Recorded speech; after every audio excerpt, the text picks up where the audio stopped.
Werner Company recommends inspecting every harness before each use. Any harness that has wear or damage should be tagged and removed from service. Step 1. Inspect webbing by bending a 6 to 8 inch portion into an upside-down U, taking time to visually inspect all material.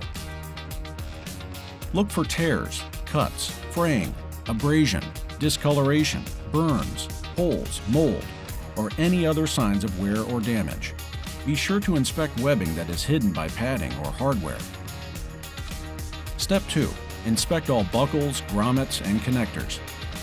High heat harnesses are available with quick connect hardware. Pay special attention to components hidden by webbing or padding. Look for cracks, sharp edges, deformation, corrosion, or any evidence of defect. Step 3. Inspect all stitching, including impact indicators.